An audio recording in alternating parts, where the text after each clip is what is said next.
Trail talk, no field talk, man. It's going down. What's good? It's Mr. Trill Talk, No Pill Talk, and I'm here with Marlena Cooper. What it do? Okay, and usually I don't do this. I don't usually interview politicians because I don't really know nothing about politics. Well, I'm not a politician. Okay, so explain it all to me. I will. So first of all, thank you for having me. My name is Marlena. I'm running for Texas House of Representatives District 7. So that's Marion, Gregg, and Harrison County. Everything from Wascom to Gladewater.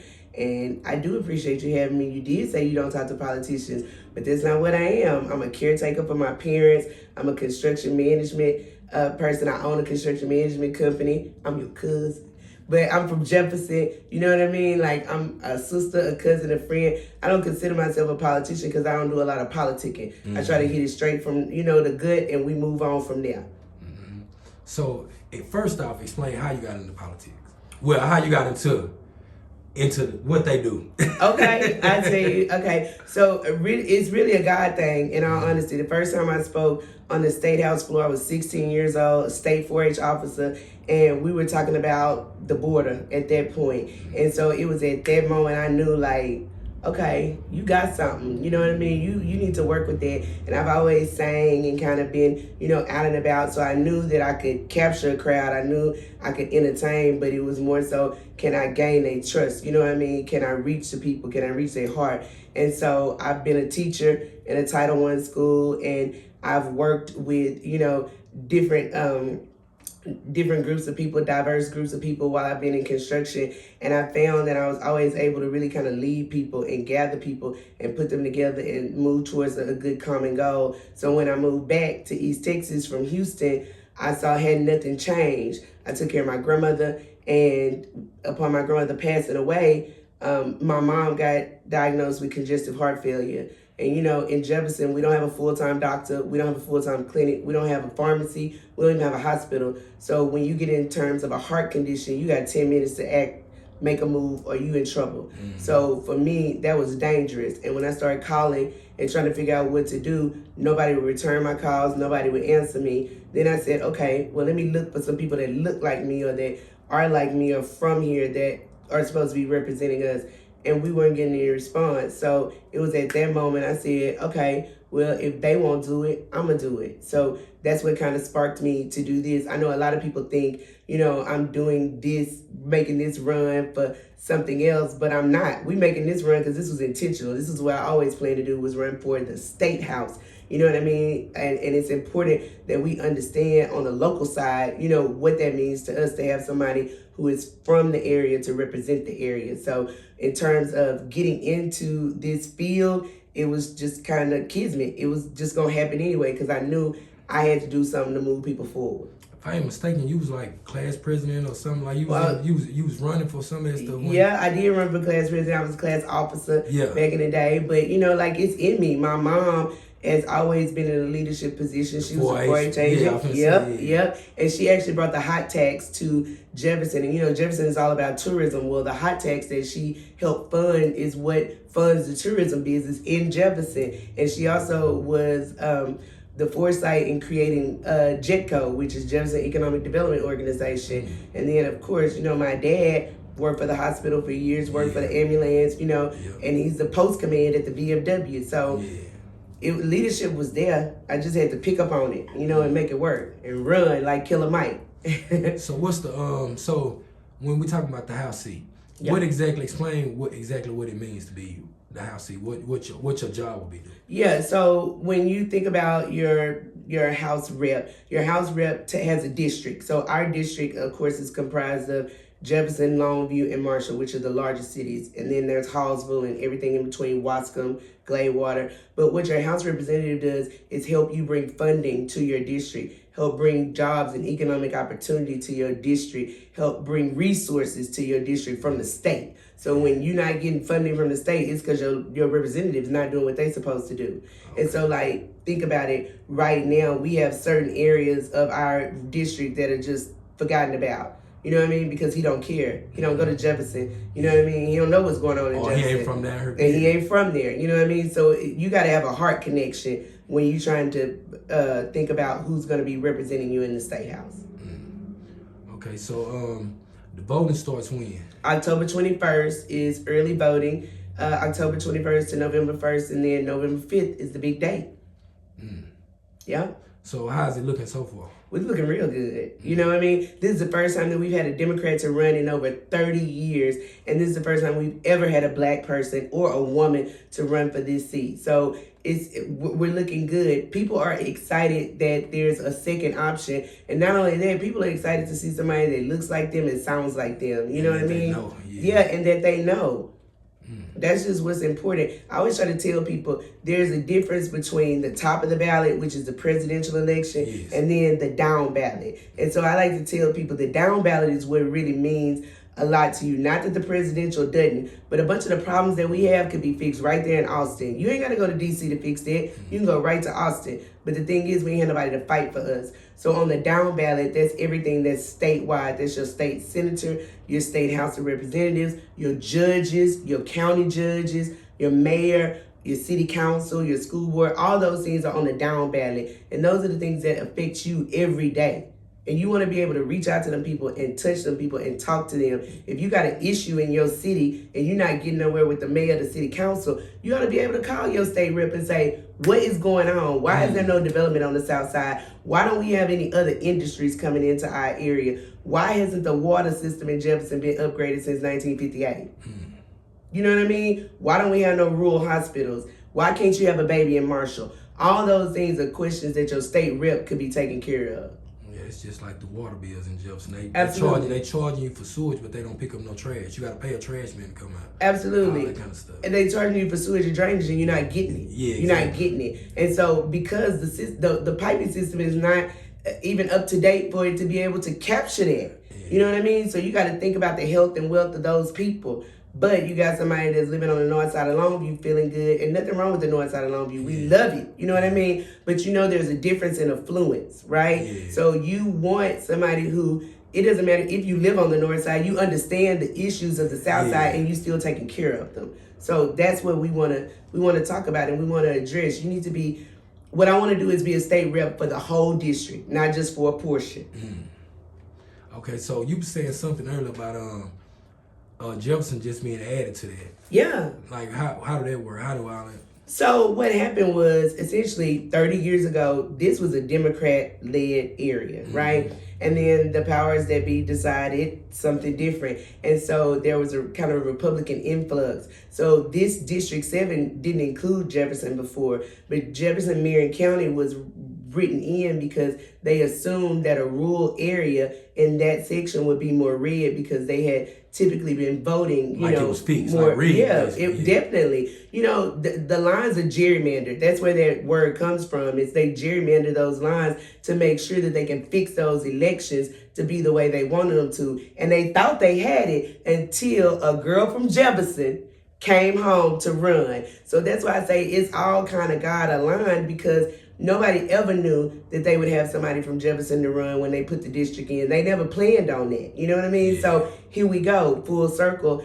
Now we got somebody for the first time from Jefferson running for a state rep seat. So who is your opponent? His name is Jay Dean. He used to be the mayor of Longview. Okay, so why ain't the mayor of Longview no more? He ran out of terms. And much like all the other, typical in politics, people stop, if you can't run out of terms on this job, you go run for the next job. But the whole thing is, if you didn't do good over here, why'd they promote you up? You know what I mean? It's been 8 years and we ain't seen no change in regards to the state house, and you still didn't see that change when he was a mayor. So why keep electing somebody? You know what I mean? And I think people just lost hope because nobody was running against him. And it's expensive to run a race. And what people don't know is that we don't get any help from the state party or the national party. So all that money that you sending up to your presidential candidates, we don't get any of that. That money they send into Colin or to, whoever their state person is, we don't get any of that. We're all self-funded and self-grown. And that turns a lot of people off because a regular person wouldn't be able to just come up with that much money on the spur and be able to run. It's discouraging for people. But we in this race to try to start encouraging people, because if somebody like me can do it, you can definitely do it too. So how can we get the people to come out and vote, and what are some things we need to do to help get you in office? voting, you know what I mean? Tell somebody and take somebody to vote. The thing is, we had 8,000 people in Marshall not show up to vote in the last section.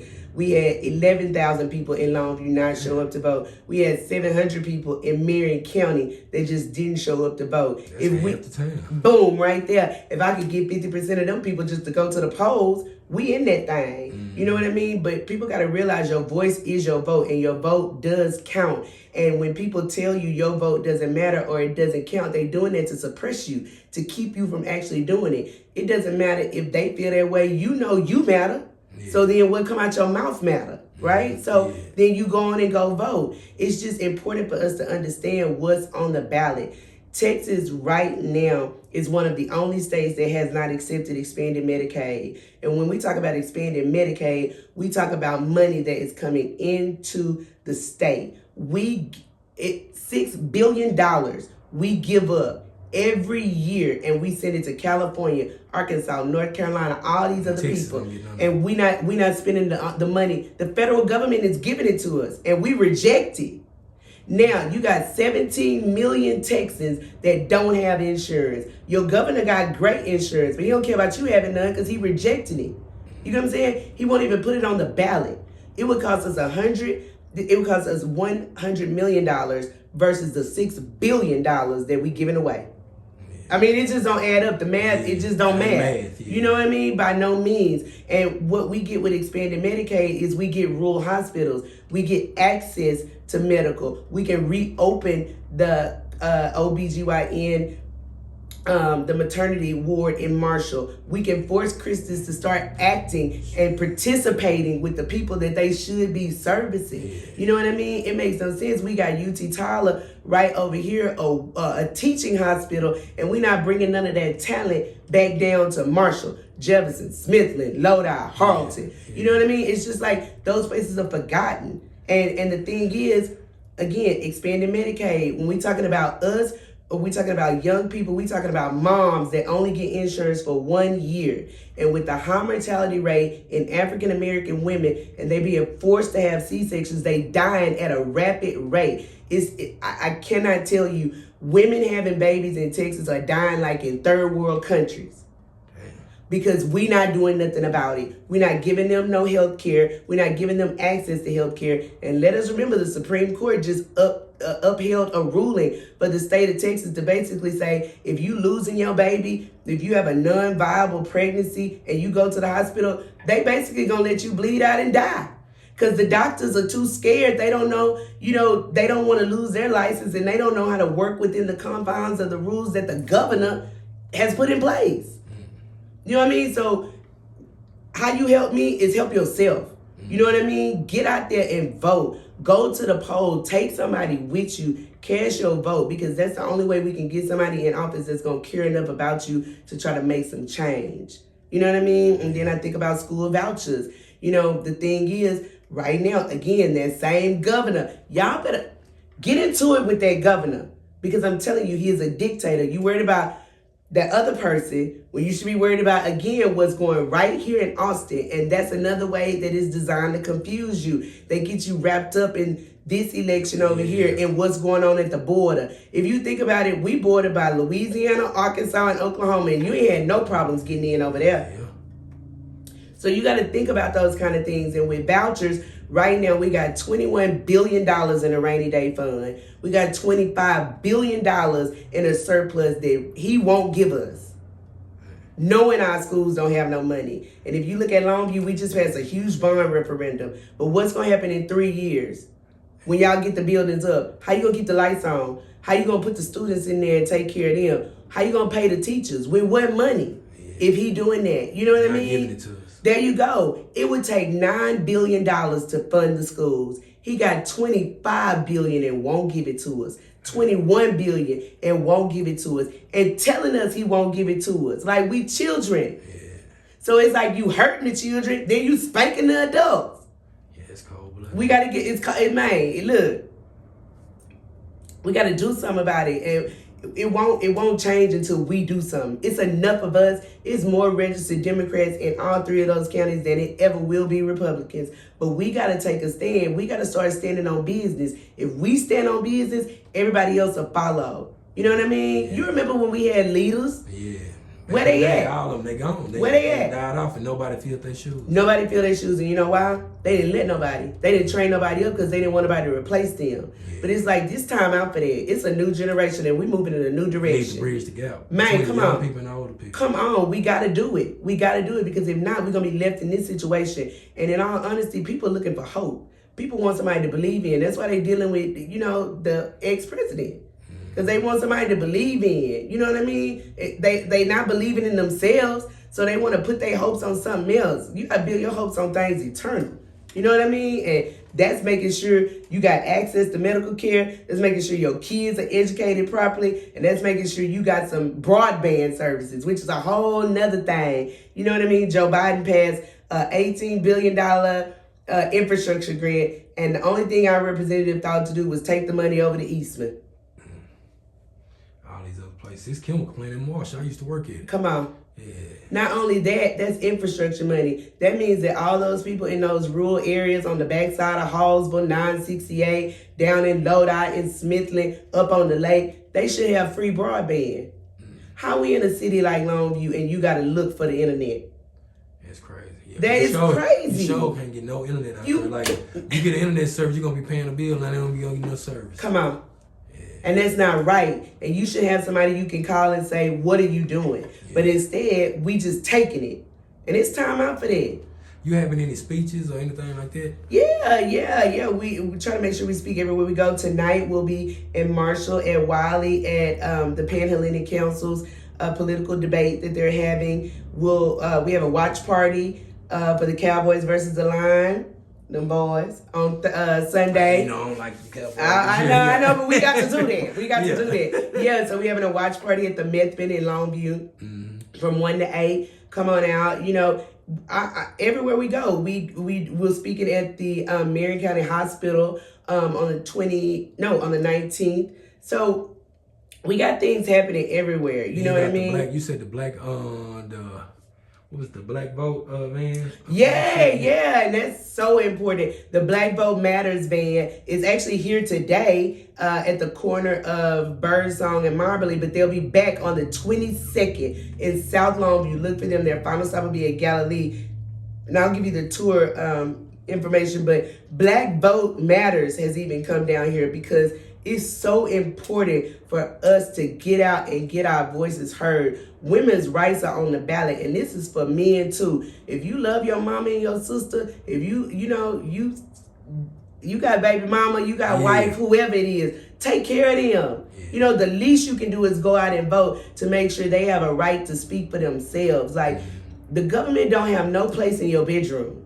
They don't have no place in your bedroom. That's between you and your girl, or you and your man. It's like with the abortion law. That's right. Yeah. That's right. They don't have no place in that. And right now they're trying to take that from you and not even give you an option in Texas. Because in other states it's on the ballot. But in Texas, they won't even put it on the ballot because we've got so many people who don't care who are at the top. And they got to come out of there. My opponent is 71 years old, and nothing against older Americans because I want to protect them and make sure they're taken care of. But he is a 71-year-old millionaire. What does he care about? Any ghetto. There you go. Any ghetto. He don't care nothing about it. None. And I can tell you right now, the only reason he came to the south side of Longview Saturday was because he knew I was speaking. He had another opponent. He got an opponent now. There you go. There you go.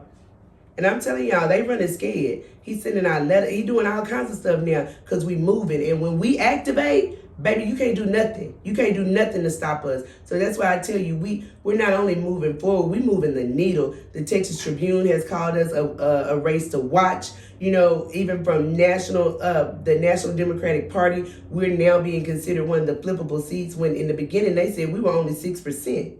But what they had to understand was this 6% is what's going to move the needle. This 6% is what could turn Texas blue.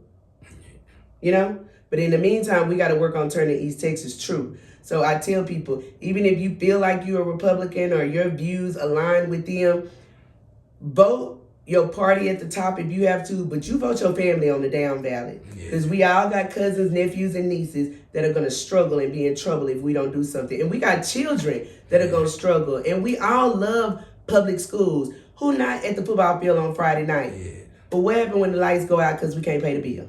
Definitely.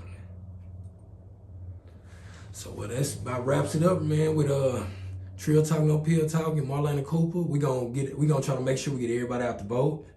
And we finna push this. This. We should have got on a little earlier, but you know, everything is Godspeed. It sure is. Look, we got 27 days to make this thing happen. It's not too late. We can still turn this thing around. And like I try to tell people, it's great we got Kamala at the top, but you got your own Kamala right here in East Texas. Stick behind me. I'm gonna make some things move. And that's Trill Talk No Pill Talk with Marlena Cooper. All right, thank you. Hey, any nigga getting money, I encourage it. If I ain't feeling your shit, I ain't sharing it. If you feel the shoe fit, nigga, wear it. And you boys been hang, but I ain't worried. Bring straight to you like DoorDash. And I'm still in the hood like a doorman. They say it's gonna drip, check your forecast. I been hot, I late with a torch.